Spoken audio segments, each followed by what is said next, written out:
ಕರ್ತನನ್ನ ಪ್ರಿಯ ಸಹೋದರ ನನ್ನ ಸ್ನೇಹಿತರೆ, ಕೆಲವು ನಿಮಿಷ ನಾವು ದೇವರ ಸನ್ನಿಧಾನದಲ್ಲಿ ಆತನ ವಾಕ್ಯ ಧ್ಯಾನ ಮಾಡೋಣ. ಇವತ್ತಿನ ವಿಷಯ ನಂಬಿಕೆ ಪರಿಶೋಧನೆ ತಾಳ್ಮೆಯನ್ನು ಉಂಟು ಮಾಡುತ್ತದೆ ಎಂಬುದಾಗಿ.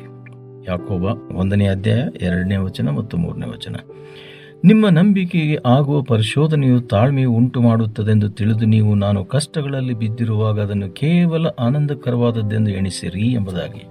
Testing of faith produces patience. James 1:2 and 3 verse. ನನ್ನ ಪ್ರಿಯ ಸಹೋದರ ನನ್ನ ಸ್ನೇಹಿತರೆ, ನಾವು ಅನೇಕ ವಿಚಾರಣೆ ಶೋಧನೆಗಳಿಂದ ಪರೀಕ್ಷಿಸಲ್ಪಟ್ಟಾಗ ನಮ್ಮ ಸಮನ್ವತೆಯನ್ನು ನಾವೇನು ಮಾಡ್ತೇವೆ? ಕಳೆದುಕೊಳ್ತೇವೆ, ಅಸಮಾಧಾನಕ್ಕೆ ಹೋಗ್ಬಿಡ್ತೇವೆ ಅಲ್ವಾ? ನಾವು ಆಯಾಸಗೊಳ್ತೇವೆ. ಆದರೆ ಯಾರು ದೇವರನ್ನು ಪ್ರೀತಿಸಿ ಆತನು ಯಥಾರ್ಥರಾಗಿ ನಂಬುತ್ತಾರೋ ಅವರು ಈ ಪರೀಕ್ಷೆಗಳನ್ನು ಜಯಿಸಲು ಸಾಧ್ಯ.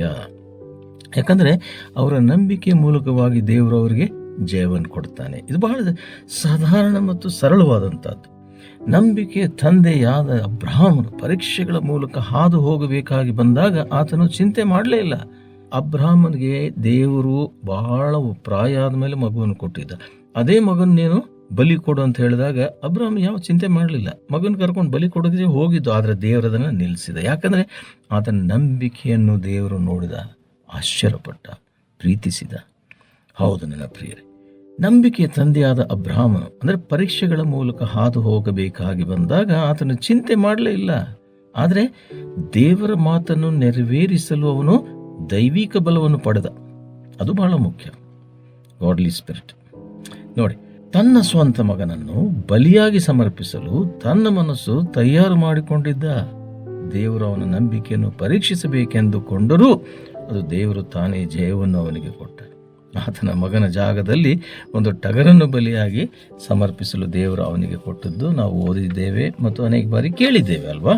ಹೌದು, ನೀವು ಪ್ರಲೋಭನೆಗೆ ಒಳಗಾಗಿ ಪರೀಕ್ಷಿಸಲ್ಪಟ್ಟರೆ ದೇವರು ತಾನೇ ನಿಮಗೆ ಜಯವನ್ನು ಕೊಡುತ್ತಾನೆ. ದೇವರು ನಂಬಿಗಸ್ತನು. ನಿಮ್ಮ ಶಕ್ತಿಯನ್ನು ಮೀರುವ ಶೋಧನೆಯನ್ನು ನಿಮಗೆ ಬರಗೊಡಿಸದೆ ನೀವು ಅದನ್ನು ಸಹಿಸುವುದಕ್ಕೆ ಶಕ್ತರಾಗುವಂತೆ ಮಾಡ್ತೇನೆ. 1 ಕೊರಿಂಥ 10:13 ಪ್ರಕಾರ.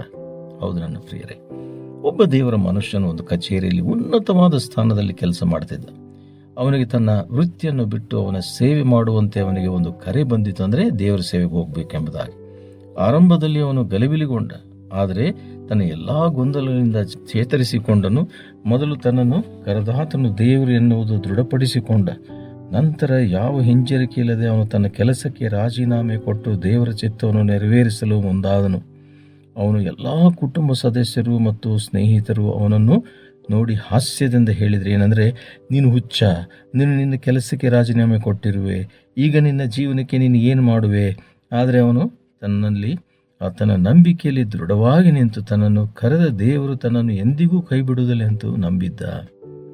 ಅವನು ತಾಳ್ಮೆಯಿಂದ ಸೇವೆಯನ್ನು ಮುಂದುವರಿಸಿದ. ಮತ್ತು ಎಂಥ ಅದ್ಭುತ ಅಂದರೆ, ಅವನು ತನ್ನ ಲೌಕಿಕ ಕೆಲಸದಲ್ಲಿರುವಾಗ ಅವನ ಜೀವನದಲ್ಲಿ ಕೆಲವು ಅನೇಕ ಕೊರತೆಗಳಿತ್ತು. ಆದರೆ ಅವನು ದೇವರ ಕೆಲಸ ಮಾಡಿದಾಗ ಅವನ ಮೇಲೆ ಎಲ್ಲ ವಸ್ತುಗಳು ಸುರಿಸಲ್ಪಟ್ಟು ಅವನ ಸೇವೆ ವೃದ್ಧಿಯಾಯಿತು ಮತ್ತು ಅದರ ಮೂಲಕವಾಗಿ ಹೆಚ್ಚಾದ ಸಂಖ್ಯೆಯಲ್ಲಿ ಜನರು ಆಶೀರ್ವದಿಸಲ್ಪಟ್ಟರು. ಅದೇ ರೀತಿ ನಾನು ಬ್ಯಾಂಕ್ ಬಿಟ್ಟಾಗ ಕೂಡ ಅನೇಕರಂದರು, ಎಂಥ ನಿನ್ನ ಡಿಸಿಷನ್? ನಮ್ಮ ಡೆಪ್ಟಿ ಜನರಲ್ ಮ್ಯಾನೇಜರ್ ಹೇಳಿದರು, you are a fool, why are you resigning? God will not run away, we will both serve ಅಂತ ಜನ ಹೇಳ್ತಾರೆ. ಆದರೆ ದೇವರು ನನ್ನ ಬೈಬಲ್ ಸೊಸೈಟಿಯಲ್ಲಿ 17 ವರ್ಷ ಅದ್ಭುತವಾಗಿ ಉಪಯೋಗಿಸಿ 45 ವಿವಿಧ ಸತ್ಯವೇದಗಳನ್ನು ಕನ್ನಡದಲ್ಲಿ ತರುವಂತೆ ಮಾಡಿದ ನನ್ನ ಪ್ರಿಯರೇ. ಅದು ದೇವರಿಗೆ ಸಾಧ್ಯ ಉಂಟು. ಹೌದು ನನ್ನ ಪ್ರಿಯರೇ, ದೇವರ ನಂಬಿಕೆಯನ್ನು ಸಹ ಕೆಲವು ಬಾರಿ ಪರೀಕ್ಷಿಸಬಹುದು. ಆ ಅಧಿಕಾರಿಯಂತೆ ನೀವು ಸಹ ನಿಮ್ಮ ನಂಬಿಕೆಯಲ್ಲಿ ದೃಢವಾಗಿದ್ದು ದೇವರ ಮೇಲೆ ಬಲವಾಗಿ ಹಾತುಕೊಳ್ಳ್ರಿ. ಜಯ ನಿಮ್ಮದು. ನಮಗೆ ಉಂಟಾಗುವ ಉಪದ್ರವಗಳಲ್ಲಿಯೂ ಉಲ್ಲಾಸವಾಗಿದ್ದೇವೆ ಎಂಬುದಾಗಿ. ಯಾಕಂದರೆ ಉಪದ್ರವದಿಂದ ತಾಳ್ಮೆ ಹುಟ್ಟುತ್ತದೆ. ನಿಮ್ಮ ನಂಬಿಕೆ ಪರೀಕ್ಷಿಸಿದ ಮೇಲೆ ದೇವರ ಮೇಲೆ ದೃಢವಾದ ನಂಬಿಕೆ ಇಡ್ರಿ. ಅದು ಬಹಳ ಮುಖ್ಯವಾದಂಥದ್ದು. ಆತ ನಿಮಗೆ ತಾಳ್ಮೆಯನ್ನು ಕೊಟ್ಟೇ ಕೊಡ್ತಾನೆ ಮತ್ತು ಆಶೀರ್ವದಿಸ್ತಾನೆ. ಪ್ರಾರ್ಥನೆ ಮಾಡೋಣ. ಮಹಾಪರಿಶುದ್ಧ ಪ್ರೀತಿ ನಮ್ಮ ತಂದೆಯಾದ ದೇವರೇ, ನಮ್ಮ ನಂಬಿಕೆ ಪರೀಕ್ಷೆಯಾದ ಮೇಲೆ ಕರ್ತನೇ, ನೀನು ನಮ್ಮ ಬಲ ವಸ್ತು ಸಹಾಯಕನು. ನಮ್ಮ ಶೋಧನೆಗೆ ಮತ್ತು ಪ್ರಲೋಭಗಳಿಗೆ ಜಯಿಸಲು ನಮಗೆ ತಾಳ್ಮೆ ಮತ್ತು ಧೈರ್ಯವನ್ನು ಕೊಡು ಎಂಬುದಾಗಿ ನಾವು ಅತಿ ವಿನಯದಿಂದ ತಾಳ್ಮೆಯಿಂದ ಬೇಡ್ತೀವಿ ಕರ್ತನೆ. ನಮ್ಮ ಜೀವನ ಮತ್ತು ನಮ್ಮನ್ನು ಆಶೀರ್ವದಿಸು ಕರ್ತನೆ. ಈ ದಿನ ನಮ್ಮನ್ನು ಜ್ಞಾಪಿಸಿಕೊಂಡು ಬಲಪಡಿಸು. ಯೇಸು ನಾಮದಲ್ಲಿ ಬೇಡಿದಿನಪ್ಪ ತಂದೆಯೇ, ಆಮೇನ್, ಆಮೇನ್. ಈ ಕಾರ್ಯಕ್ರಮದ ಬಗ್ಗೆ ನಿಮ್ಮ ಅಭಿಪ್ರಾಯ, ಸಲಹೆಗಳು ಹಾಗೂ ಯಾವುದೇ ಪ್ರಾರ್ಥನಾ ಮನವಿಗಳಿದ್ದಲ್ಲಿ ನಮ್ಮ ದೂರವಾಣಿ ಸಂಖ್ಯೆಗೆ ನೀವು ಕರೆ ಮಾಡಬಹುದು.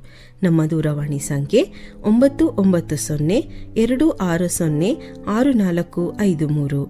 ನಿಮ್ಮ ಅಭಿಪ್ರಾಯಗಳನ್ನು ಇಮೇಲ್ ಮೂಲಕವೂ ನಮಗೆ ತಿಳಿಸಬಹುದು. ನಮ್ಮ ಇಮೇಲ್ ID info@fibaonline.org. ವಂದನೆಗಳು.